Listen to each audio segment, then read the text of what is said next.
The Foster Bunkham Show, brought to you by the Sprawling Hat Company, and starring noted expert Professor Foster Bunkham.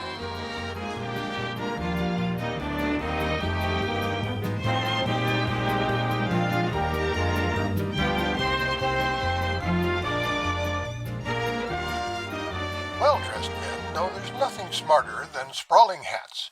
You can see the quality in the carefully molded shape and in the richness of the genuine felt and in the subtle color shading. Available in every men's hat size from the smallest to the biggest head, sprawling hats are the head covering of choice.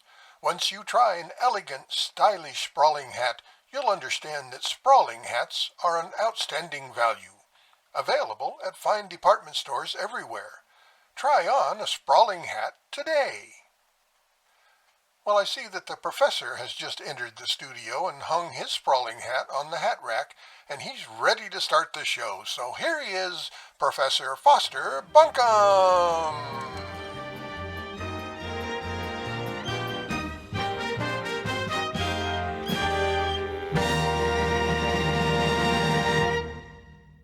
As you know, I've tried to keep the show as proper and dignified as I can, and in that light, today, I'd like to present a dramatic reading of a very famous American sports poem, written by Ernest Lawrence Thayer in 1888.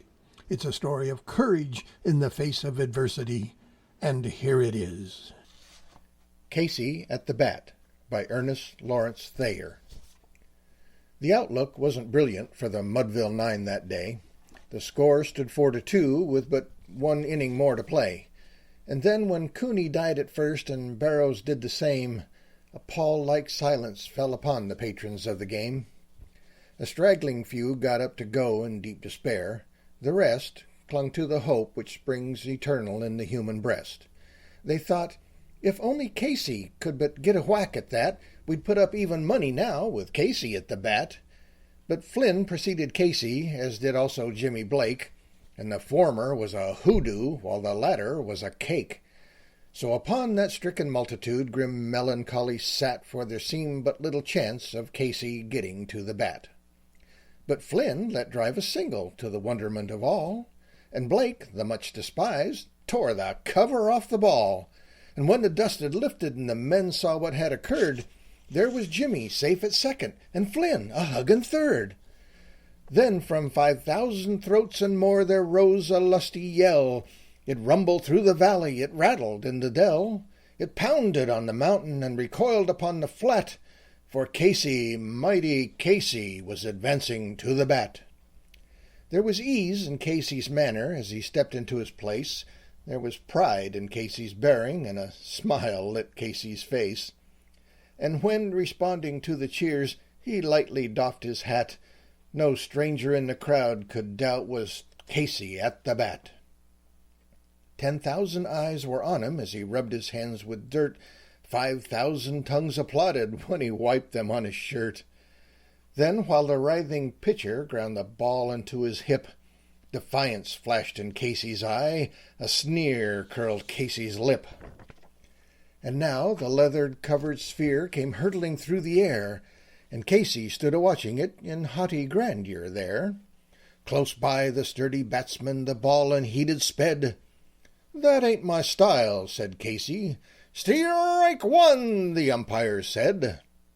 From the benches, black with people, there went up a muffled roar, like the beating of the storm waves on a stern and distant shore. "Kill him! Kill the umpire!" someone shouted in the stand, and it's likely they'd have killed him had not Casey raised his hand. With a smile of Christian charity great Casey's visage shone. He stilled the rising tumult, he bade the game go on.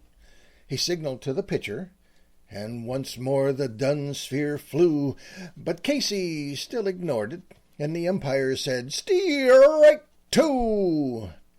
"Fraud!" cried the maddening thousands, and echo answered, "Fraud!"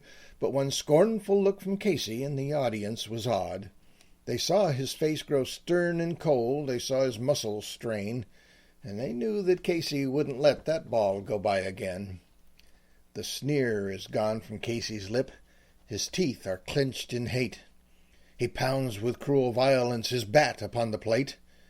And now the pitcher holds the ball, and now he lets it go, and now the air is shattered by the force of Casey's blow. Oh, somewhere in this favored land the sun is shining bright. The band is playing somewhere, and somewhere hearts are light, and somewhere men are laughing, and somewhere children shout. But there is no joy in Mudville. Mighty Casey has struck out. Tune in again next time for more of the Foster Bunkham Show.